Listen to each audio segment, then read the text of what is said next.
working at the GD Hub, and I'm pleased to be a co-MC with Beth LA for the Space and Global Health Network. And for that specific track, we have the pleasure or honor to have Professor Antoine Gesbler, the Dean of the Faculty of Medicine of the University of Geneva, and also the coordinator of the Space and Global Health Network. Professor Gesbler is going to do welcoming remarks for the tract, and followed by Driss El Haddani. Can you please give a round of applause to Professor Gesbler? Thank you.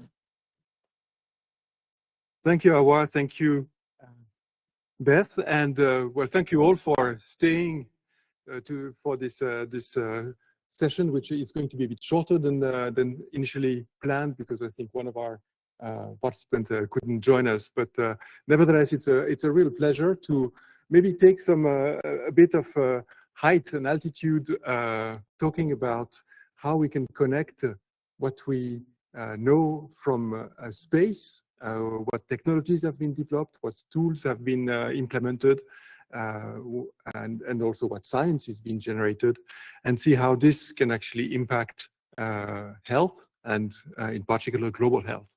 And that's the premise of a project that started more than 10 years ago within the UN Office of Outer Space Affairs, UN-OOSA, whose adjunct director is here today and is going to tell us more about it. And when I was dragged into this by our colleagues from the Swiss Foreign Affairs Department, I was quite skeptical about what could be done with all these technologies to really change the way we think and the way we implement global health interventions. And over the years, things have become much clearer. And also one of the things that has become much clearer is the need to better connect the different institutions actually working on that topic, and in particular those from the space domain and from the health domain, which are all within international organizations and should know about each other, but obviously creating more links and creating more interactions is something that's absolutely needed, and we'll talk about that more when we address the panel later. But what I must say is that over the years, those things have come to a very impressive outcome, and in particular, thanks to our joint effort with the Geneva Digital Health Hub, and the fact that we could leverage on the tools and on the processes, and in particular on the communities of practice that have been set up in this environment. And I think it's really a great pleasure to be here today, like we were last year. This year we won't have an astronaut. We tried to. Last year we had our historical Swiss astronaut, Claude Dicollier. This year we have a new astronaut from Switzerland who's training, but he's training in Texas and couldn't not join, Marco Sieber. Hopefully we'll get him next year. It's important to make sure we connect also with the different talents that are really moving this field forward. So I think we will get started by having two keynote speech, and then a panel, and then I think some posters, and then we'll be done, and we will move to the Fail Festival. So a very rich program before we can then move to the apéro. But thank you for being here, and my pleasure to introduce Dr. Driss El Haddani, or are you going to be introducing him? Absolutely. I don't want to take your job. No? Happy.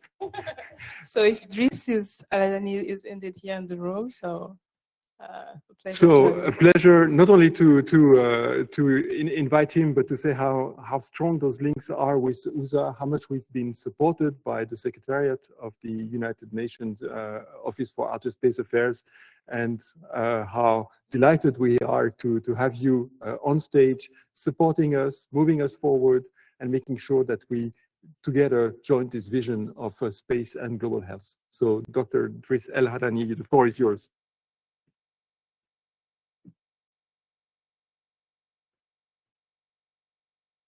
Thank you, Antoine. Thank you for organizers for inviting UNOOSA to this important event. And it's my pleasure to join this panel and contribute to this important conversation on advancing global health equity through space technologies and cross-sector collaboration. Can I have the first slide, please? Okay. Good. At the United Nations Office for Outer Space Affairs, we view global health equity as a shared responsibility, one that requires not only innovation, but also inclusive governance, sustained partnership, and commitment to ensure that the benefits of space are accessible to all. As was mentioned by Antoine at the beginning, there's a lot of applications and operational uses of satellite, of space technologies in the domain of health. And then here sharing with you some examples, operational examples. Space technologies are no longer some futuristic or far technologies. They are saving lives today. What you see in these slides are real-world examples. The first one is how satellite connectivity provides access to healthcare in remote and underserved areas. In rural communities, for example, using a basic telecommunication setup connected via satellite internet, healthcare workers can consult specialists and transmit medical data securely. This means a population in a remote village can receive accurate, timely diagnostic from a city hospital. This demonstrates how space infrastructure can reduce inequality by connecting the unconnected, by extending the reach national health system and ensuring that no one is left behind. Second example is one of the most vital role of space technologies that is playing in public health, which is disease surveillance. Satellite imagery is used to predict, monitor, and respond to disease outbreaks. For example, high-resolution satellite images are used to assess malaria risk, for example, by identifying areas with dense vegetation and stagnant water. We can predict through this example where mosquito population will thrive, and health authorities can then take required interventions and measures. Third example is in time of crisis, such as natural disaster, for example, space-based emergency response tools have become indispensable for health and humanitarian operations. The use of satellite navigation systems like GPS, Galileo, and others are used to manage emergency deployment and help responders to this crisis identify the most effective, for example, routes, locate victims, and coordinate aid delivery with the precision.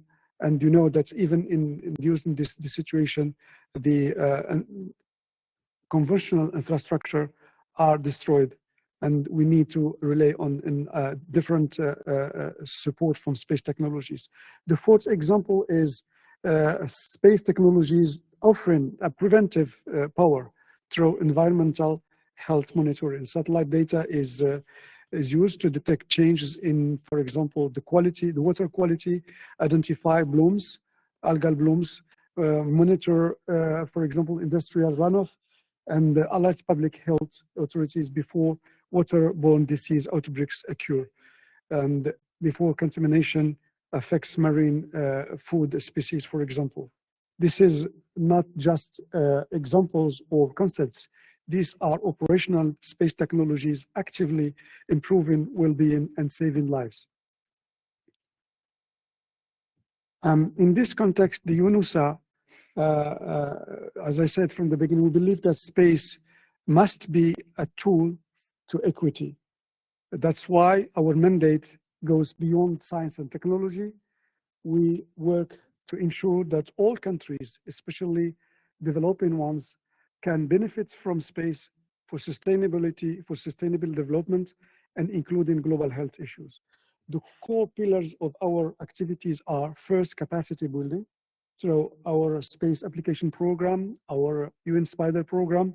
UNOSA has worked for decades with to equip health and GIS professionals around the world with the skills they need to be harness space-based solutions and tools. For example, we have conducted training sessions in Bhutan and in Argentina on remote sensing for infectious disease mapping, on many other places in Africa, Latin America, and Asia. This workshop don't just share knowledge, they create local champions that can apply these tools for their daily work. Second pillar of our activity is international cooperation, and where this the Space and Global Health Network plays a critical role. As it was mentioned by Antoine, this network was launched, I think, 2 years ago, and is co-coordinated with many actors, mainly the University of Geneva, and the Space for Global Health Network now includes more than 175 partners. What is special with this network is its diversity, because it's bringing together ministries, government authorities, space agencies, research institutions, and NGOs under a common purpose. Our goal is to co-design health solutions using space technologies. Through these efforts, UNOOSA is not only building capacities or technical capacities, but fostering collaboration, collaborative ecosystems, and that can create and scale impacts. The third pillar of the UNOOSA action is on space advocacy. UNOOSA is a convening body helping to shape the global discourse on space for sustainable development. The adoptions of the United Nations General Assembly resolution on space for global health was a milestone in this process, and UNOOSA played a key role in advancing and supporting this initiative. It reflects the growing interest and recognition at the highest political level that space is a vital enabler for public health. The fourth pillar of the strategy of the office is a strategic partnership with a maximum of actors. As you know, no one organization can do this alone. That's why UNOOSA is seeking to work with closely with many UN entities and other partners to translate space technologies, space capabilities into field-level health actions. We are also partnering with the space agencies, for example, to ensure that their platforms are shared with countries that without or this kind of partnership will not have access to this data or these technologies. In all these efforts, UNOOSA serves as a bridge between countries, sectors, actors, and disciplines to ensure that space-based innovation are accessible, useful, and integrated into health systems where they are needed most. In this context, I think the strategy, the long-term strategy on space for global health for 2025-2030 was developed under the auspice of the COPUS in cooperation with all the actors. The network was one of the main actors in developing this strategy. The strategy vision is crystal clear. What we would like to achieve is to ensure that healthy lives and promote well-being for all at all ages by increasing the use of the benefits offered by outer space in the health sector. To achieve this, we have three components in this strategy. The first one is institutional strengthening, which means that we are aiming to develop national and international policy frameworks that formally recognize space technologies as a public health and enable systems to rely on this technology for defining these policies. The second pillar of strategy is one of the fundamental enablers to any innovation is knowledge awareness. Even the most powerful knowledge or technology cannot drive change if people do not know they exist, if people do not understand how they work, and they feel empowered to use them. That's why this pillar is about creating a culture of awareness, access, and engagement across sectors, regions, and disciplines. These activities are not only about education, but they are about transformation. When a ministry, for example, of health understands that satellite imagery can detect waterborne diseases, it changes how policy is made and will also impact resource deployment. The third pillar of the strategy is the long-term capacity building, which means that space technology can only be impactful if countries and communities have the skills, knowledge, and infrastructure needed for this kind of use, for this kinds of utilization. First of this strategy, we call for training opportunities for a wide range of actors, health professionals, space scientists, policymakers, and all the actors concerned by space and by health. Second, we are investing in education. This includes supporting new academic programs and embedding space health models in existing public curricula. And finally, it's about infrastructure. Many developing countries still lacking access to high quality satellite data, for example, or the hardware, the software needed to process this data. That's why the strategy emphasizes support for data access tools, broadband infrastructure, and computing capabilities. Without this investment, the digital and space divide will persist, and so will health disparities also. Capacity building is not a side activity, it's the core engine of that makes the other pillars successful and possible. I will close my presentation by some elements of reflection. Let me close by returning to the core message from the beginning, which is space and health are no longer distant counterparts. They are partners in resilience. The examples and strategies presented show that space-based technologies are already saving lives, but they also show us that what is possible if we can scale these efforts with ambition, coordination, and equity at the center. To achieve this, we must build bridges, as I said, between disciplines, between actors, sectors, and between global institutions and local needs. I call then on all of you, policymakers, technologists, researchers, health professionals, and donors to bring your expertise and resources to this mission. The tools exist, the partnership is forming through the network, and we have a vision, so we need to act on this as soon as possible. I think this forum is one of the opportunities for us to identify actions and to agree on means that how we can translate the strategy into concrete actions. Thank you. Thank you very much, Driss. So now we're going to have a 5-minute solution pitch by Dr. Chandana Unitan, and she's going to share different case studies regarding space technology for telehealth, teleepidemiology, right, Chandana? And I leave the floor for your presentation. Welcome. Can you give a round of applause to Chandana? Thank you. Thank you. Thank you, everyone. I would like to start by giving a thank you to the Space and Global Health Group, efficiently led by Dr. Antoine, who I've known, I think, for a long time now, since our working group, or at the expert group in UNOSA started some time ago. I'm from Australia, and that's how we sort of know each other from. Through the contacts through the Australian Space Agency and so on. I'm a health practitioner, so I'm also part of the health, how this combines the two. And my interest has been in this area, it has been the telehealth platforms that we've been emerging.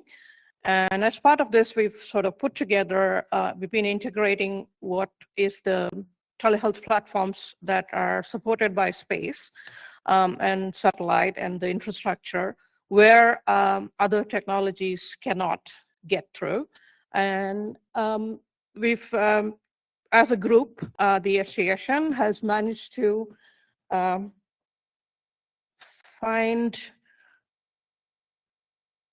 a whole sort of, we've sort of used different regions of WHO just to pull out some examples, not complete, but just as a starting point, I would like to say that there is a difference between the telehealth and telemedicine. One focuses more on the clinical side or clinical delivery, and the other one is more on the consultations. So although this is used interchangeably most of the times, the regions, different regions look at it differently. And that's something that we have found collaboratively. So the top layers are talking about the different regions. So the African AFR is the first region that I was talking about. So the Pan-African e-network on the education and telemedicine. The EPAN network, which is a multi-modal platform, which is been ongoing for a long time. It's based on the space and satellite networks. Oh, okay. Okay, so the other, so there's that was the first one that we picked, and I think everyone is familiar with the RAFT network here, which connects professionals and offering teleconsultations for a long time, including the use of the iPad, which is a web-based or forward telepathology system. So these are in the these are some of the things that we picked up as some of the exemplars. From the Southeast Asian region, we looked at TeleVital telemedicine program in India, which uses satellite links to connect doctors in remote areas. We also looked at combining cloud-based or space-based systems, which is accessible via internet connection from anywhere in India and any computing device. So the combining of cloud-based technologies with space is now becoming more and more apparent. When you look at the Western Pacific region, the Philippines, we look at RxBox, which is a telemedicine device capable of capturing medical signals through built-in medical sensors. It catalyzes improvement in the local referral system by facilitating teleconsultations via audio video conferences within the National Telehealth Service Program, which is also active. Another obvious thing from the Western Pacific region is Australia.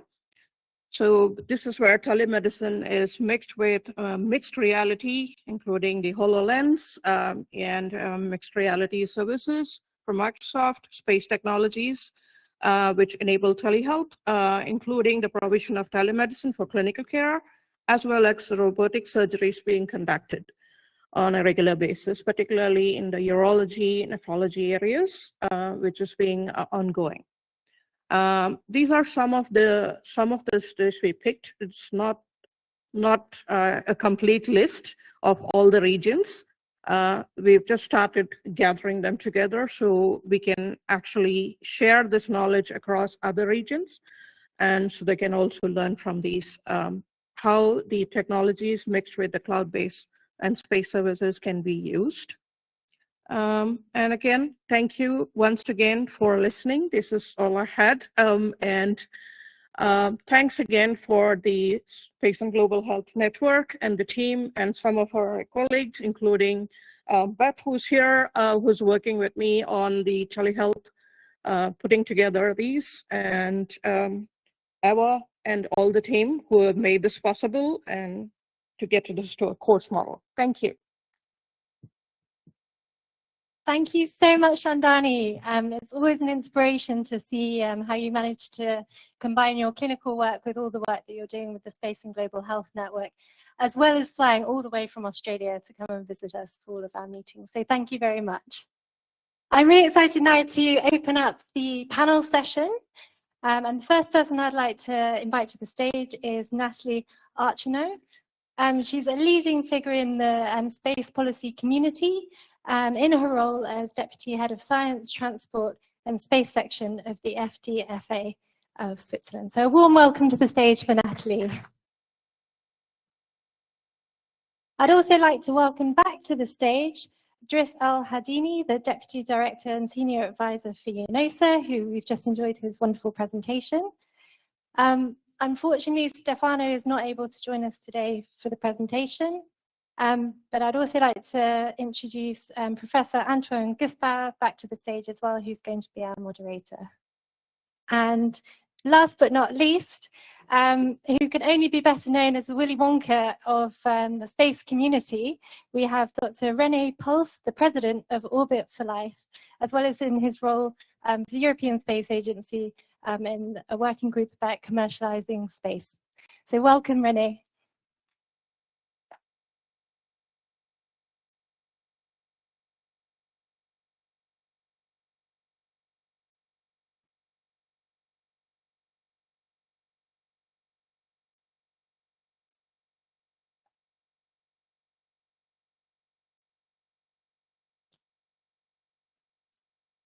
Technology, right.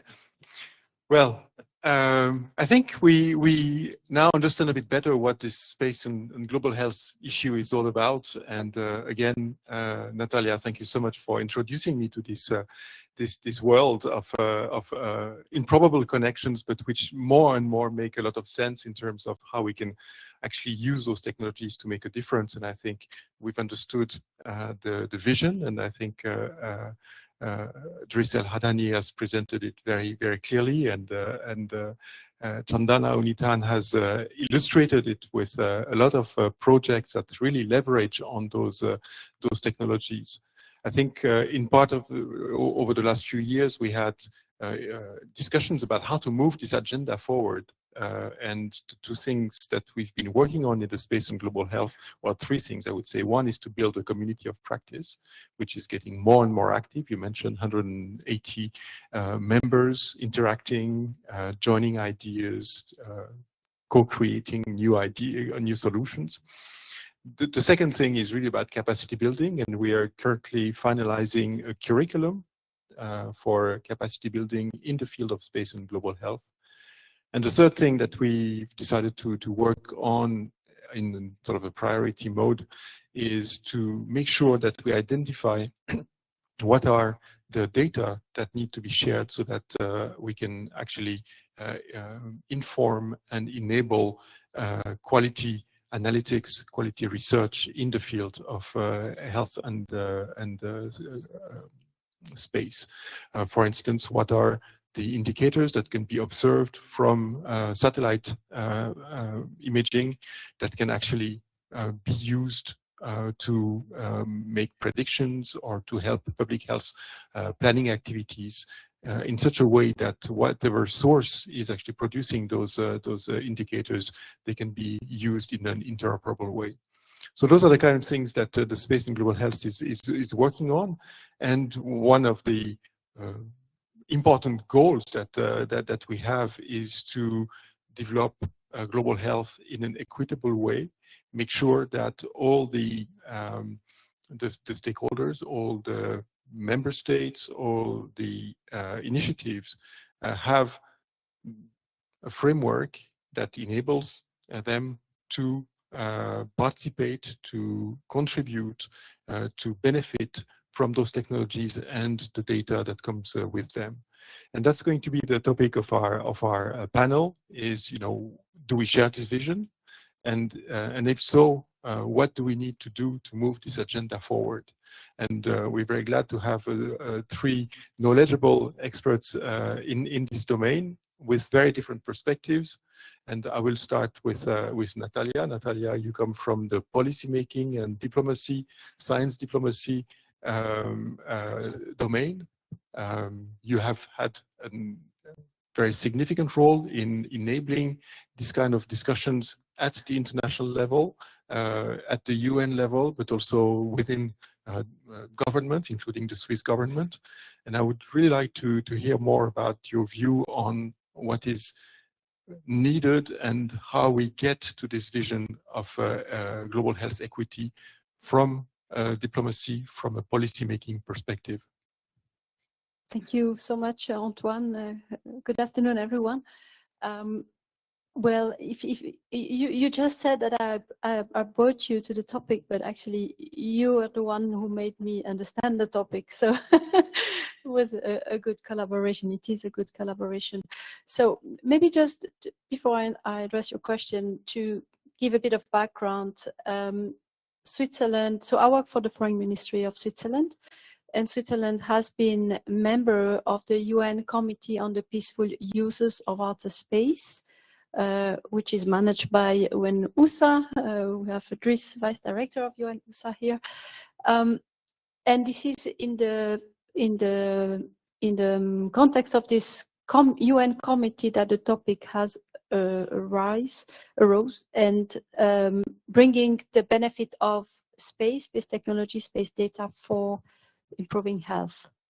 And Switzerland has been supporting this vision many years ago. Other countries have been very much involved: Canada, India, and Australia, and the community has grown along the years, thanks also to the leadership of Antoine and his team at the University of Geneva, Awa and Caroline, doing a great job to extend the network, to bring the community, to make the community grow. So I think back to the vision, how to make these technologies, space technologies, more accessible and more used, in this case for health. It is something that from the Foreign Ministry, I would like to bring this perspective, that through international collaboration, it is through the membership of Switzerland in international organizations, the United Nations, also the European Space Agency, which is an agency who does research and development for satellites, operates the satellites, bring and make also the satellite data more available to the users. And that is something that Switzerland supports very much, also through its university throughout the countries, to really get to concrete projects where those kind of technologies and data are used concretely to improve health. Thank you. Thank you very much, Natalia. Dries, you've already talked quite a bit about the vision and the actions and the strategy of UN-USA. Do you want to add some specific issues around, achieving this global health equity? And I think, as I said, I think we have already shared some elements on the vision when it comes to capacity building to promote awareness, access to data. But I would like to stress one element which is important, is the reinforcement of the multilateral cooperation. I think this is an issue which is important, that all actors, all member states of the UN system, all contributors should join efforts, should create synergies, should also bring resources from different fields to achieve this vision. I think, as I said at the end of my presentation, the vision is clear. What we need for the moment is to strengthen this international cooperation in this field. And the network is one of the most, I think, powerful tools we have at the moment, with this dynamic already on the stage, with this initiatives already taking place. I think we need to reinforce this cooperation, to reinforce this multilateralism approach, so we can have the contribution from all the concerned actors. We, as the office, we are trying to create the mechanisms and the context for this kind of cooperation through organizing different conferences, for example, inviting actors from different fields, but also through capacity building, which I think one of the key elements in this issue. One of the, I think, most important activities we have in this field is the conference on global space for global health. We are organizing together on this issue. We would like to bring this conference to the regions, to have specific discussions on needs from different regions, from different point of view, so we can have tailored solutions to specific needs in different regions and in different countries. So I think one of the most critical elements is how we can bring all the actors to cooperate together and how we can reinforce cooperation in this issue. Well, thank you very much. And to tell you the truth, when we started this adventure, what, 10 years ago, something like that, the issue was about international organizations or and member states and space agencies. And I think one thing that has changed very significantly is the presence of private companies involved in space. And again, our role is to make sure that all of these stakeholders can actually find mechanisms to better collaborate, to better speak to each other, to share knowledge, to build projects. And I'm really happy to welcome Dr. René Poels, who's from the private sector and will tell us how his vision of achieving global health equity can be brought forward by the domain that you know best.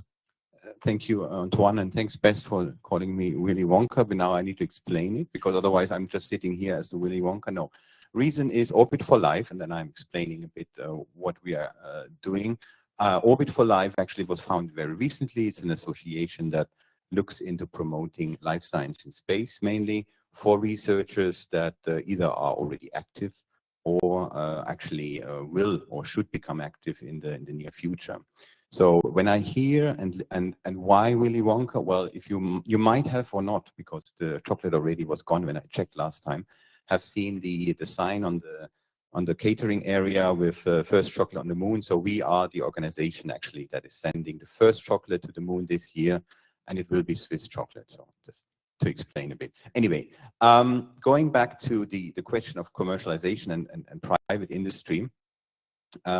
The reason why we actually initiated the Orbit for Life campaign was to give those that are actively doing research in areas that have promising results to be applied in space, to actually look into the feasibility of microgravity research, have ultimately an application on Earth. So we want to make sure that research that is mainly capacity for health, stem cell research, cancer research, organoids, and similar applications are driven forward to the next level by also introducing the element of microgravity. So what has been done already for many years on the ISS, we all know ISS, the International Space Station, will be soon to end, will be replaced by commercial actors in this area. Actually would like to attract these research initiatives, results to be applied in a proof of concept to finally find a way to commercialize. Ultimately, that's the target of many corporations, including pharma and biotech, to commercialize the results on Earth, hopefully improving health for many that are affected by diseases where the cure might be found not on Earth, but in space. So that's a bit to give a context for Orbit for Life and how commercialization actually comes into play. Thank you very much. And I think that's a very important domain, which is the sort of the back to Earth. So basically you develop technology for space and then they come back to Earth and can make a difference on the ground. And I think that's one of the fields that is quite promising also in achieving global health equity. Technologies that have been developed for space can be refactored and used to improve access to health. I think about telemedicine and other things that have been sometimes primarily developed for being able to work on a space station, and then these technologies can then be reused back to Earth. And I know that the European Space Agency, for instance, is working on that topic quite a lot. And this is in addition to the other domain, which is really sending tools in space to actually help us understand better what's happening on Earth and looking towards Earth. So maybe now what we understand where we want to go and what we want to achieve in terms of global health equity, I would ask you to comment on what you see are the gaps and how those gaps could be indeed could you say solved and basically at the technological level, at the strategy level, at the policy level. I'm sure there are things that need to change so that we can actually achieve global health equity for using space. And so maybe you want to start commenting on I just this. picked because I have the mic in the hand currently. It's handy. So very briefly, what the biggest gap currently is we see, at least for life sciences in space, is there's a huge gap between the different awareness levels. So we see a lot of researchers that are fundamentally doing research in areas where space might be able to help to get to the next level, let's say from TRL 5 maybe to TRL 6 or 7. But there's the missing awareness. That what you mentioned, actually, making sure that space has a voice in these communities, has a level of awareness where also commercial actors can help them bringing their research to the next level. The other gap is just the opposite. It's actually where we see already of research happening on the ISS and also on other platforms, where research results are very broad and sometimes not too focused or not too much considering the impact of the research. And there we also need to be facing reality that some research might need to be discontinued in order to give those actors that are not yet on those platforms and actually have promising results, have an opportunity to drive their research further. Because as of now, and also in the near future, space, also capacities in space will stay limited. We won't have that scalability as we have on Earth. Well, that's a very good point. Competition for accessing those tools driven by the impact that this research could have. Is there a mechanism in place to prioritize those projects and make sure that the most promising ones are the ones accessing the space? For the moment, to be honest, I think what we are seeking to do is to gather all the actors so we can at least create mechanisms of coordination. So, okay, facilitate data sharing, information sharing on projects, on mechanisms. There is a lot of initiatives going on right now, not specifically for space health. For example, I can share with you what we are doing within COPOS and NIMUSA when it comes to lunar activities, for example. So to facilitate exchange of data, to facilitate access to information and the research development activities, COPOS is now discussing the possibility of establishing a mechanism to coordinate lunar activities. And this mechanism will bring tools and capacities that will enable all the actors that are having programs for the moon and other countries to benefit from this. But to come to your question concerning the gaps, I think when it comes to space for full health, the first gap is, and from a perspective of development, is the disconnect in terms of policies. Few countries and few policymakers are aware of the potential of space technologies, of these technologies to develop their own healthcare systems and healthcare services, mainly in developing countries. I think this is one element, how we can develop capacities in some countries to establish policies based on space technologies for the socioeconomic development and for health in particular. The second, I think, is the inequalities in terms of infrastructure. We have to recognize there is a digital gap, there is a data gap, and developing countries are having some difficulties to access the services, to access the technologies due to this. This is, I think, one of the more important gaps we are facing at this moment. When it comes to the governance of space for global health, for example, we have a lot of actors that are playing roles in this group.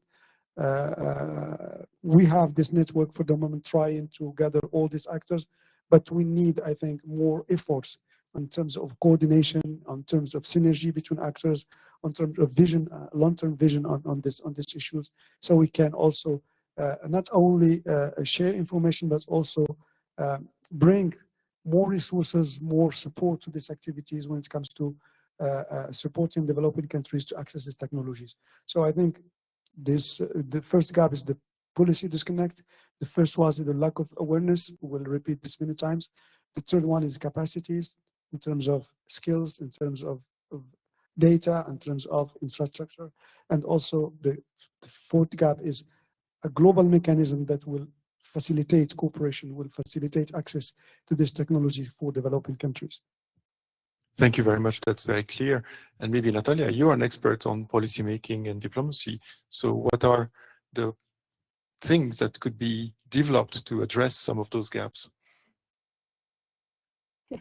Thank you. Well, I think Idriss brought the idea of a global mechanism,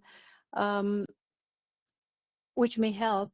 From my point of view, I think the multitude of small initiatives is also something very useful. But I agree with I think everyone mentioned this, the need for creating more awareness. I think it's also important at the level of policy making so that the decisions are taken for funding those space missions, for funding the programs allowing for better capacity building. And we, through the kind of initiatives we've heard today, and for instance, the network, we are contributing to this need of, for instance, of sharing information and building capacity. I think I'd like to mention that the network is preparing a MOOC, a curriculum that will be implemented through a MOOC, for instance. So those are concrete examples of how you could then promote, create knowledge in an easy way around the world. So maybe another point on awareness, and again, it's an effort which is being conducted by the network. It is the creating awareness and this interdisciplinary work. The space experts and the health practitioners, they need to better work together. The health practitioners, they need to be aware of what is existing and what they can use, and get also the support to use these sometimes specific technologies that may not have the knowledge for that. So these synergies is a very important aspect, and again, it is very much what this whole project is about. Thank you. And yes, knowledge sharing, connecting the different domains, making sure that this information and knowledge can move amongst the stakeholders is one thing. But maybe I'd like to get back to this question of prioritization. We heard in the previous session that innovation is good, but too much small-scale innovations actually can hinder real development and real impact. René, what's your take on this? Yeah, that's what I also meant with the term that there is not enough access for those actually who have the promising results or should have more voice in terms of how to access these very interesting infrastructures in microgravity. So these incremental innovations, they are very helpful, and they're very needed to make sure that let's say science can grow also to the world of applications, to commercialization. Nevertheless, that's why I think networks and communities are so relevant. It stops at one point if you don't exchange. If you don't exchange your findings, your research results in the community, sooner or later you might have the problem that after a year or 5 or 10 years, what has been discovered long time ago is lost for a very long time in the future. So growing these communities and nurturing them with the relevant information is so relevant, and it only works by having these. You mentioned the community of practitioners. It only works if you bring in those that are involved in the research firsthand on the same table. So, in final word from my side. We are doing that next year in Switzerland, by the way, with the first and probably largest European Life Science in Space conference here, not in Geneva, unfortunately, but in another canton, soon to be announced. And if you are still interested in the chocolate, I have another batch that I will put on the table after this session. So thanks for being here and inviting me, by the way. Ava. Thanks a lot, and Beth. Thank you very much. And maybe a final word from you, Dries, on well, any final word you want to give, but I'd like to hear you about openness. I think we've understood that to be able to share, to be able to work together to create this collective intelligence, we need to have access to the information. We need to move towards probably open data initiatives. What's your take on this? First, I would like to stress the fact that the network is a key element in this approach. What is needed from us, how we can scale the work of the network to be more impactful in the future and to achieve a large community. I think the network is a strategic move in this way to bring space to the health domain, but we need to find additional resources, additional approach to scale what is developed under the umbrella of the network to achieve or to reach a large community. I think 3 elements in terms of takeaway from my side. The first one is the political will at all levels. We still need to work with a large community of governmental actors to bring more support from the political community to these initiatives. The second one is strategic investment in capacity and in infrastructure. This is also important when it comes to, as I said, developing countries. There is a need to this one.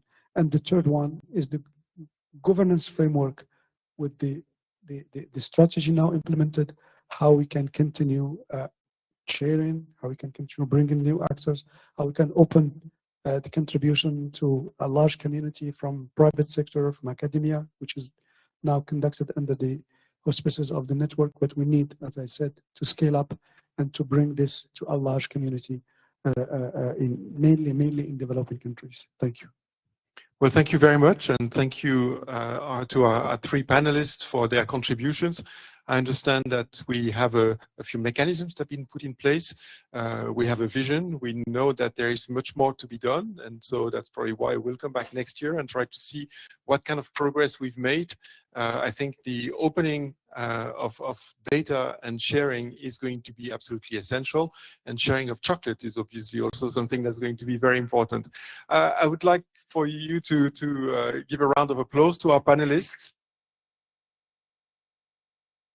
And thank you very much for your contributions. And Beth, back to you. Thank you so much, and thank you, René, for bribing everyone to stay with the thought of having some Lunar chocolate. So it's called Lunar Delight, and I'm really excited to see it step foot on the moon in November, and I'm sure you will too. And I hope you have the time to follow the journey and see Swiss chocolate making its first steps there. And thank you to all the panelists. That was a really interesting session. And since I went to one of the meetings in 2018 when the Space and Global Health Working Group, and since then I've been really impressed to see how it's developed and evolved with the dedication of Antoine and his team. So thank you very much for that. We're now going to be moving on to the poster session. So this is one of my favorite parts with 2-minute quick fire poster rounds. So first up onto the stage, we have Professor Alessandro Bartolini from CERN. He's already given me a sneak preview of his presentation. It's really exciting, so I'm sure you're all going to love it. It's called Advancing Space Radiobiology Insights from the INFN Roma Sapienza Research Group. So over to you, Alessandro. Thank you very much, Beth. And thank you very much to the organizing to give me this opportunity. So thank you. 2 minutes are not so much, but let me introduce myself. I'm Alessandro Bartoloni. I'm presenting the work that is also in more details in a poster outside this room. So if you have some question, you can ask me after this speech. This project was done in collaboration with the University Hospital of Bologna, Sant'Orsola, in particular with the Medical Physics Division. And the project became with a mindset inspired by theoretical physics. That was, in the end, what I started from when I was very young. And in which we're solving complex problems often means returning to first principles. And since also from the previous speakers, we heard that one of the most important points that is crucial in space and health is to build bridges. I think that this could be a recipe, one of the recipes to make these bridges happen. And we apply, of course, the same rigor and clarity of theoretical physics to the interdisciplinary challenge of understanding the space radiation's biological effect on human health. That will be very, very important in the deep space exploration. A central innovation in our work is developing an ontology-based framework to structure and analyze radiobiological literature. We conducted a focused PubMed review on the health impact of solar particle events, examining research from the past 5 years. But this was only the start, because to do that, we built an ontology with 11 domain-specific taxonomies to process and classify this data, each containing 60 to 80 carefully defined expressions.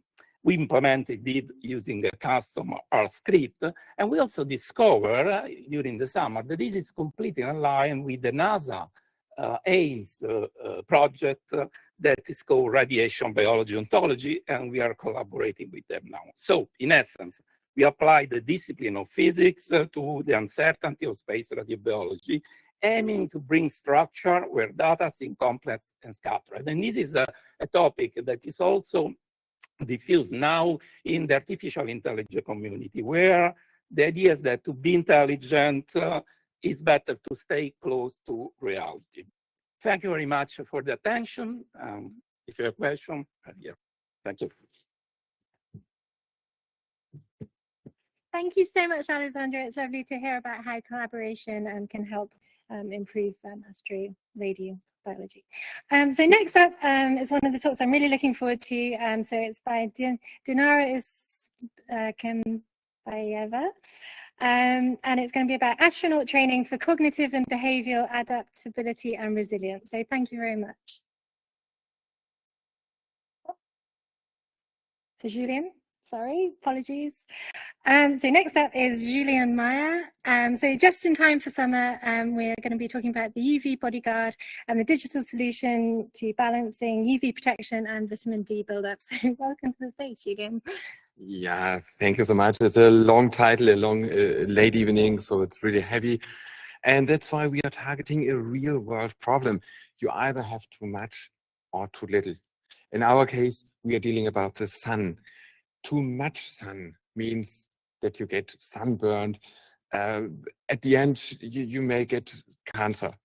And on the other hand side, if you always avoid the sun, you get probably vitamin D deficiency. That means a weak immune system, weak bones, and so on.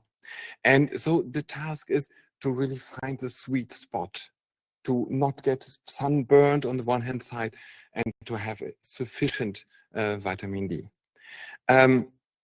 So we are providing a solution to find that sweet spot, and this is the UV bodyguard, and it consists actually of two parts. On the one hand side, it's a wearable, which is measuring UV radiation. On the other hand side, it's a mobile app. And actually, the wearable sends the measurement results to the smartphone, and the smartphone displays the current UV, the dose which was already taken up, and gives advice to the user on how to continue in the sun to avoid unhealthy situations, to get an overdose or kind of an underdose. And now you're asking probably, why am I here? And the reason is that we are actually using an industrial UV sensor, which is thus susceptible to UV radiation, but actually has a different response function than the skin. And we found out that the essential part to combine actually the UV sensor results with something which is going on the skin. So one of the parts is the ozone concentration. Ozone is a trace gas 20 kilometers overhead of us, and this is really essential for us. And therefore, we use the ozone information which is provided by the European Space Program Copernicus. And this is why our UV bodyguard system does not only consist of 2 parts, but essentially of 3 parts. One part is the wearable, the next part is the mobile application, and the third part are the satellites and the Copernicus space component providing the ozone information for us. So I would like to close and hope you to support you to maximize your personal benefits from the sun. Thank you so much. Thank you so much, Julian, for preparing us all for our summer holidays. Thank you. So now on stage, we have Dinara Uzbenbayeva from the International Astronaut Cognitive and Behavioral Research Group. So welcome to the stage to be talking about astronaut training for cognitive and behavioral adaptability and resilience. So thank you very much. Hello, my name is Dinara Uzbenbayeva, and I came from the place where 60 years ago the first human went to space, and it's not Russia. And today my main aim is to present our mission, as I'm representing International Austrian Cognitive Group that focuses on training astronauts with the frameworks that are applicable for the cognitive and behavioral sciences. We are creating new manuals and frameworks with the use of different technologies like portable EEG and the space capsule for psychological training, for isolation, resilience, team management, and so on. Historically, this type of frameworks were isolated and they're limited with diversity, since they were treated as a national intelligence. We are now reimagining it, making it openly accessible and commercially attractive, relying and aligned with the UN Scopus goals, global collaboration and transparency. With the help of our collaborations with the different agencies and industries, we're implementing and evaluating those tools. And with the help of our team that consists of people who work at SpaceX, NASA, and Space Generation. Yeah.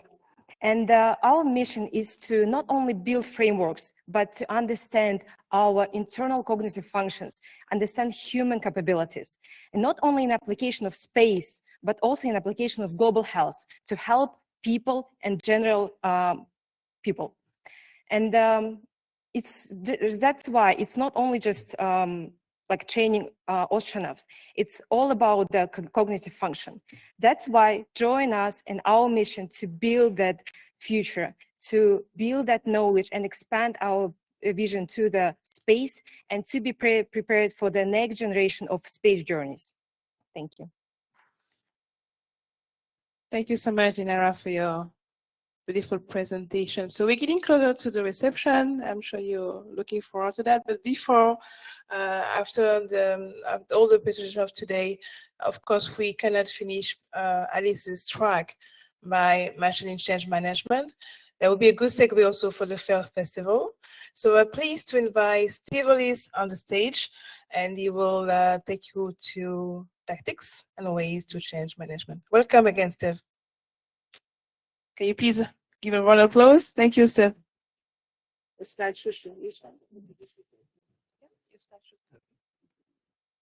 Okay, great. So I'm going to be trying to be very quick, and I feel a little bit bad because we've been talking about innovation and other things, and now I'm going to talk about people and organizational development and culture, and it's super exciting, but I think it's very important.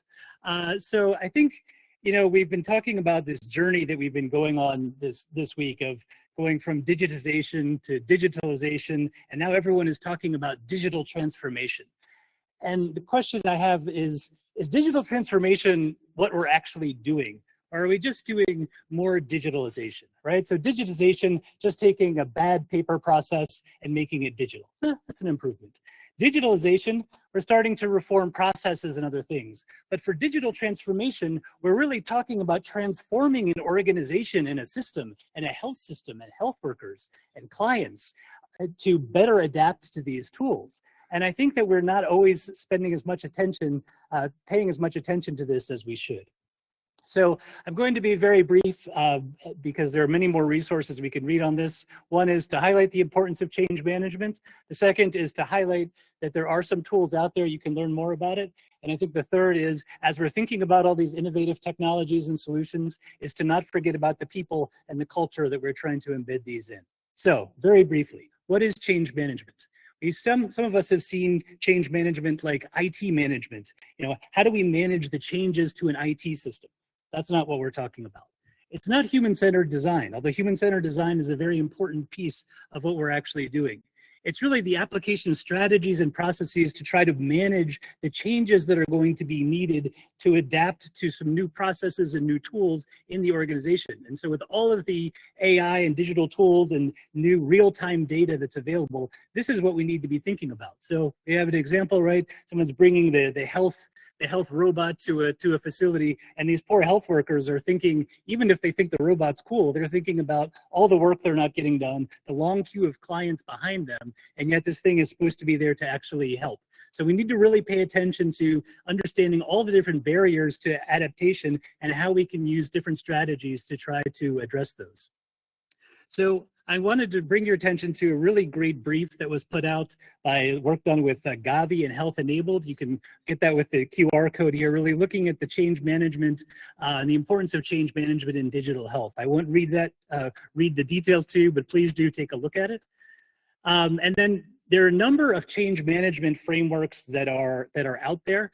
This is Kotter's 8-stage, which is a very common one, but there are 3 stages, there are 7 steps, all different matters. I think some of the key pieces that we do to some extent kind of start at the beginning of this wheel. We create a sense of urgency. We develop a vision. You know, there's a digital health vision for a country. We bring stakeholders together. We're pretty good at that. But then as far as communicating that vision, actually then empowering others to act, looking at consolidating those short-term wins and the results and continuing to update people on how we do that, anchoring the change in an institution rather than individuals, these are pieces that we don't always do. So I think although some of the components that we think about change management and how we're going to have champions and pieces, we tend to do this at the beginning of strategies and plans, not so much when we're actually rolling out applications as much. So really this is a plea to continue to look at beyond that initial excitement, to continue to look at what are those barriers, where are we encountering resistance,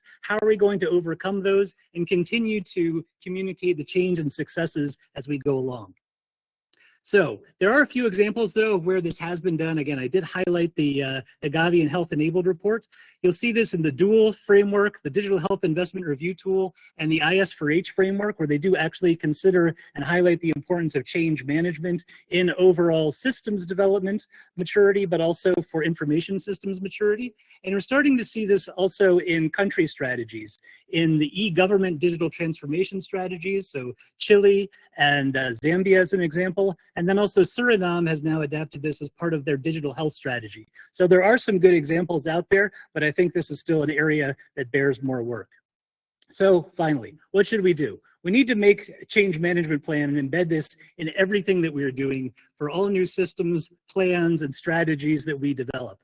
We also need to think about the power structures and job functions and how decisions are made and how the ability to get data in real time and the use of artificial intelligence is disrupting that, right? We celebrate change agents and disruption and innovation, and we're trying to bring that into these bureaucratic systems.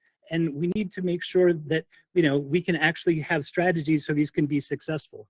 And finally, I think to remember that, you know, digital transformation is often announced on stage, under the lights, with a nice big banner, but the actual changes that are required to have digital transformation occur, regardless of the size of the organization, happens one person at a time, one encounter at a time, one health facility at a time.